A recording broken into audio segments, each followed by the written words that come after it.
What is going on, everyone? My name is Andy. Welcome back to another FPL video. It's FPL Team Selection time for Game Week 36, the last of 3 team selection videos. I'm going to take you through how I'm doing in Game Week 35 so far. Obviously recording on a Thursday, and we'll have to release it on Thursday as well because there's a Friday deadline. This season's been ridiculous, and there's still a couple of games left, but I'll still talk about how it's going right now and how I'm looking for Game Week 36, including transfer for this week, and like a lot of people, I'm going to be looking to take out a Leicester striker and bring in one of many forwards, and then also talk about how the tinkering and the kind of transfers for 37 and 38 might potentially look. There's a few key decisions I think this week, which are kind of simple but also difficult, so I'll definitely talk about them. Yeah, give it a like if you enjoy it, hit subscribe if you're new around here, and let's talk about OneFootball. So with the end of the season upon us, we still have Euro 2020 to come, and obviously then pre-season for next year for FPL as well. So if you've not tried out OneFootball,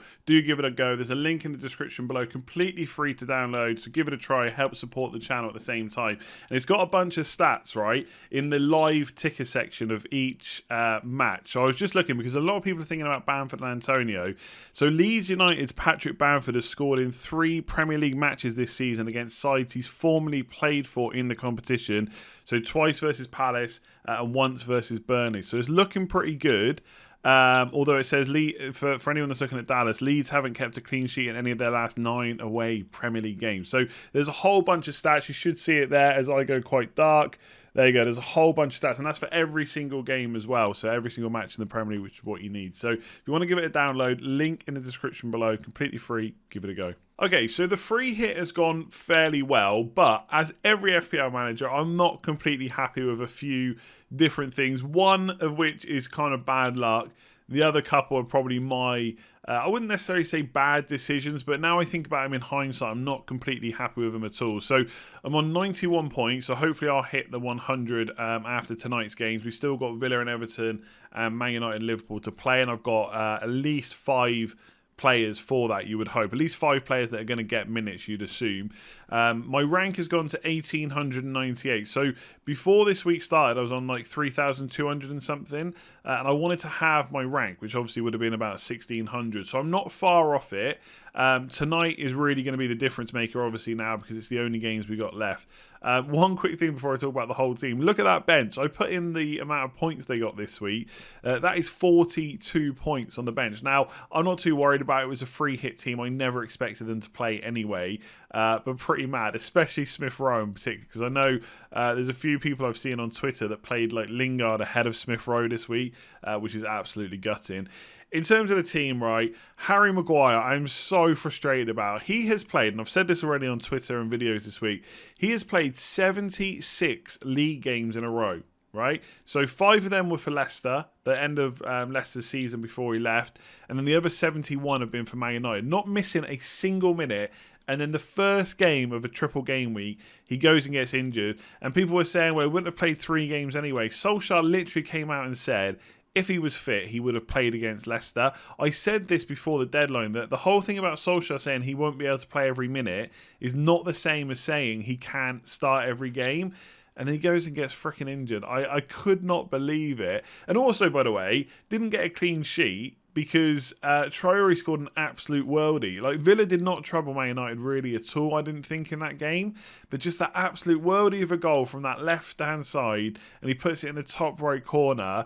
Yeah, it was a special goal, right? Not taking anything away from Traore, but on another day he never puts that there, and Man United don't get troubled probably, and they go on to win to 0. So that was massively frustrating. He would have played against Leicester, Solskjaer said, if he was fit, and there's no way he would have missed Liverpool. So he could have got 3 starts. But in the end, he only gets 1 point. Like, it's not so bad because I'm on a free hit. Anyone that brought him in, that's just super unlucky. The other 2 positions, I'm not... Like, Zaha... It's so annoying because he's done so well this year, but he is one of those players that I always own, and I always feel frustrated by him, and I was massively frustrated to get nothing out of these 2 games. And there was one counter-attack in particular, or one attack against Sheffield United, where I think Eze had the ball on the edge of the box, Benteke was in and around the box, and Zaha just did not get forward, and I just thought, why have I got this guy? So super frustrated with that. And Schmeichel, I was on Guaita all week, and I just realised I had enough money to go up, and I decided to go to Schmeichel.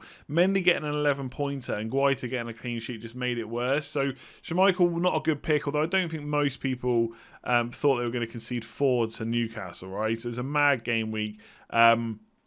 Elsewhere, Bruno Fernandes penalty, then he came on at least against Leicester, so an extra 2 points in a double game week, triple game week is always helpful, and he's going to start against Liverpool, so hopefully he can get something there.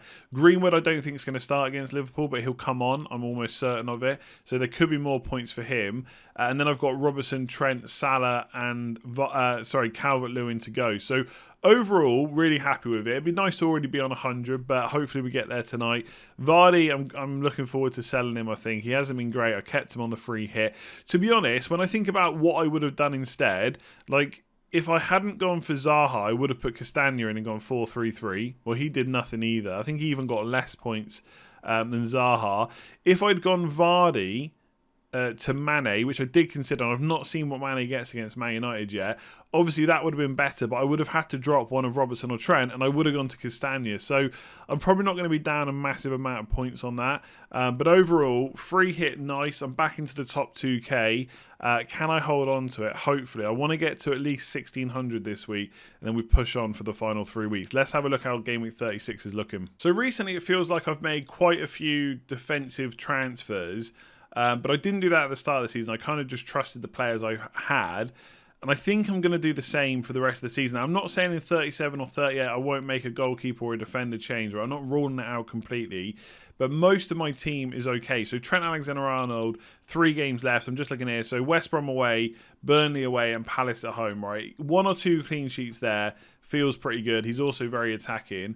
And with Dallas, it's Burnley away, then it's Southampton away, and then West Brom at home. So again, 3 fairly good fixtures, and both those players are quite attacking. Now, this week, I've gone for the Villa double up because obviously Martinez is my goalie. I'm not going to get rid of him before Crystal Palace away. So I still think that's a really good fixture. Like when I watched that Palace versus Sheffield United game, I just thought, I know Palace are winning, but this is just 2 really bad teams. So if Grealish is back and gets some minutes, I'm hoping that he'll do enough attacking, they won't have to defend as much, and maybe, just maybe, they'll get their first clean sheet in God knows how many games, right?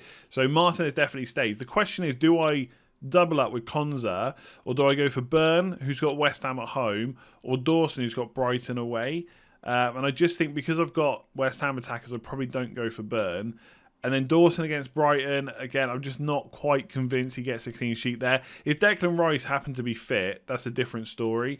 But right now, I'm probably going to go for the double up on Konza. I think with Martinez, I might have the opportunity. Basically, I've got a transfer lined up for 36, which I'll talk about in a sec. For 37, I don't have one lined up. It doesn't mean that one won't come to mind or that I'll need one because of an injury. But I could make a goalkeeper transfer, or I could just go into the last game week with 2 free transfers, and that's basically my main issue right now. But for now, Martinez stays. Right now, I'm on the Konza double up, which is a massive risk because I don't rate Villa defence at all at the moment. The question is, do I go for Burn or Dawson instead? Let me know in the comments below. So as it stands, we are on a midfield 5. Now, I always find throughout the season, or like any previous season, 3-4-3 is usually the go-to formation. But as we get to the end of the season, for whatever reason, potentially 3-5-2 becomes not necessarily better, but how people get drawn towards. Now, I don't necessarily have to go 3-5-2. I could take a hit this week and go for 3 strikers up front. I could bring in another striker next week. But as it stands, I'm playing all 5 of my midfielders. So, again, we haven't seen all the games for 35, but my hope is the Jota gets benched against Man United, which he was in the original fixture before it got postponed. And then he plays against West Brom. If I think he plays against West Brom, I definitely keep him. I personally just think it's a weird time to be selling Jota. Obviously, if you've had him for a while, he has been frustrating, right? So I can't remember when I brought him in, but he hasn't scored since Game Week 30, where he scored 2... is it 2 goals? Yeah, 2 goals against Arsenal in 29 minutes, which is absolutely mad. And then obviously everyone jumped on him. I probably did as well for the Villa game. And then he hasn't scored since. Obviously Man United, he could score against them, etc. But I think his stats have still been good. He's getting chances. That's what you want. I know you want your players to put them away, but getting chances is better than not getting chances and also not scoring points, right? So I just think, like I said for Trent, West Brom away, Burnley away, and Palace at home. they're too good to turn down. And if he's going to start like 2 out of 3, maybe even all 3, then I definitely want to keep him. And I think they're fixtures where Firmino doesn't necessarily need to play in a 3 because they should have control anyway, is what I'm trying to say. So whether Jota plays instead of Firmino or they both play and they play kind of a front 4 essentially, I think there's a good chance he starts 2, maybe 3 of the last 3. So I definitely want to keep him. Son, as I mentioned kind of in the transfer tips video, is a perfectly fine option. I think Aston Villa in Game Week 37 definitely makes me want to keep Spurs players for now, but I'm not necessarily against selling one of them for Game Week 38 if I've got nothing else to do, but we'll see. Salah is currently my captain. I mean, if I look through the fixtures, I'm obviously going to do the captaincy video probably tomorrow. Man City look good, but I don't have any players currently from them. And I think Spurs versus Wolves, I do think Spurs score in that, maybe 1-2 goals. I'm not necessarily seeing many more than that. I just don't think is where I would want to put a captaincy. So obviously a lot depends on what happens between Man United and Liverpool, but I think whatever happens, top 4 is still possible for Liverpool, and Chelsea losing is obviously quite a big, not advantage, but it helps, right? So who knows? And who knows what is going to happen in the rest of the games too. So there's still going to be something to play for Liverpool. So Salah's probably going to be my captain versus a relegated West Brom team.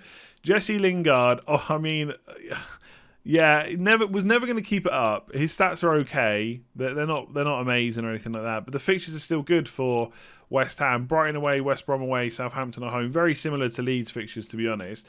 Brighton is probably a better fixture because Dunk isn't fit, but it doesn't make it a great fixture. Brighton is still a great team from a defensive point of view. So I'm not too sure about what to do with Lingard because I could take a hit to sell him this week. Could go for Mahrez, Foden, someone like that. I think I've got like 10.6 million to spend when I do my other transfer. So it could be Rashford in Game Week 37 against Fulham, for example. It could be Greenwood against Fulham in Game Week 37. And I just hold Lingard for this week. I'm a bit unsure about what to do with him because the fixtures are great, but I think there's possibly better options. For the final 3 weeks, you just got to go for it at some point. And I don't think carrying Jesse Lingard is probably the best thing to do. But Rafinha is potentially a problem, because he didn't start the last game, but he was back. He comes on for 30 minutes, 32 minutes, something like that. He gets an assist. But I was just looking. So there's a guy I follow on Twitter called Baron Cross. He's I can't remember who he's a reporter for, actually. Leeds United club writer with Leeds Live. So he follows Leeds, right? Bielsa reiterated how damaging it can be for a player to start a match if they are not ready to do themselves justice, especially after a long absence. He was out for a little bit of time. It doesn't feel like Rafinha will be a dead cert to start now based on those comments. So he might start, but he might not. And if he doesn't, it's frustrating because it's a pretty good fixture. The thing with him is I do trust him more than Lingard. I think his stats are better than Rafinha by quite a distance. And I just think Leeds are just going to continue to absolutely go for it. And Burnley, Southampton, West Brom is just too good to turn down. So I think I have to keep him. Bielsa didn't rule him out. He didn't say he wasn't going to start. He just said when he... And by the way, he wasn't specifically talking about Rafinha necessarily. He was also talking about Calvin Phillips and players like that who've been out as well. But I think Rafinha missed the most games in a row recently. So, bit of a worry. But I'm probably still going to keep him and start him. So the midfield looks pretty good this week. I'm quite happy with it. The question is, do I take a hit to take Lingard out? I'm not sure I do, but I kind of want to. So Kane obviously stays. Wolves at home, like I said just a minute ago. It's an okay fixture. He's probably going to be my captain next week as well for Aston Villa at home. Obviously, we don't need to worry too much about Game Week 37 right now, but the turnaround time between 36 and 37 is quite quick. So it's good to have an idea. Man United play Fulham. There could be a captaincy worth it there. But as it stands, I don't own any Man United players. Chelsea against Leicester, Arsenal against Palace, Spurs versus Villa is probably the one that stands out. Although Liverpool are playing Burnley, so you never know. But either way, Kane's going nowhere. Now, for me, I've got Iheanacho and Vardy. They are the only two players in my team that are blank this week because of obviously the teams missing out. So I'm going to bench Iheanacho. I don't think I'm in a rush to get rid of him because I don't need to get rid of him. I've got the team that can play, especially if Rafinha is at least going to get a sub appearance, right? So Vardy out is the potential transfer, or the definite transfer, to be honest. If I was lower down in the ranks, I might consider selling Iheanacho and keeping Vardy as a differential. The thing is, Vardy is holding so much money in my team, which I kind of want to be flexible with. I think he has to go first. So, like everyone else, I'm looking between kind of Calvert-Lewin, Antonio and Bamford. And right now, I think I'm going for Bamford. Now, Rafinha not necessarily starting is a little bit of a concern. But I just think, with Calvert-Lewin, I think you're buying in for Game Week 36, which is fine, right? If you need a player for this week, and if you're happy to use transfers later on, he has the best fixture this week, Sheffield United at home. But then it's Wolves, then it's Man City. Whereas Bamford plays Burnley away this week, which I still think is pretty good. And then the last two fixtures are like West Brom and Southampton. And then the same for Antonio. The last two are West Brom, Southampton, obviously opposite ways for the teams. But they play Brighton. And it's just whether or not Brighton versus Burnley is a better fixture. I think Bamford's on penalties. Like, I don't want to sit on the fence, but it is so close, right? So close. Antonio's open play stats are slightly better than Bamford, but Bamford's on penalties. Bamford has the slightly easier fixture in 36, but the fixtures are basically the same in 37 and 38. The only thing that's slightly different is, for Leeds, it's West Brom at home, and for West Ham, it's Southampton at home. I really don't think it makes as much difference as people are going to try and say with the fans. Obviously, yes, there'll be a bit of like spurring on their players, but Southampton at home is a pretty good fixture as well. You want to talk about things to play for? West Ham have Europe to play for. Bamford has an England place. Antonio potentially an England place. I don't think he's signed on for another country just yet. So it is that close. And right now, I'm going to go for Bamford, I think. I think Calvert-Lewin's out for me, because I think Sheffield United is good, but then I'm basically banking in or booking in another transfer, especially in 38. I know people will say, well, he could score against Man City, etc. Of course he could, but it's a really difficult fixture no matter what team they put out, and it's a week before the Champions League final, so they won't necessarily go completely all change. And even if they do, their second string squad is ridiculous. Their second string team is ridiculous anyway. So this week, I don't think I need a hit, but I'm tempted because Vardy to Bamford gives me like 4 million to play for. That's a big upgrade for Lingard, and I could go for a Man City player. I just don't know if I want to risk just 2 starts in the next 3. They could be so explosive. But Vardy to Bamford is currently my transfer.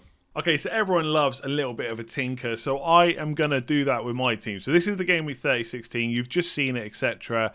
I've not made my transfers just yet. The interesting thing for me about whether to take a hit is looking at the fixtures on the right-hand side. So Everton, for example, I mean, Wolves are home. Yeah, I could see that as a greenish fixture. I said this last week, and maybe even earlier this week. Wolves at home would not put me off buying Calvert-Lewin. But the Man City fixture would, and I just think the better fixtures are just for West Ham and Leeds. There's really not much in it. You know, will Calvert-Lewin outscore the other two this week? Possibly.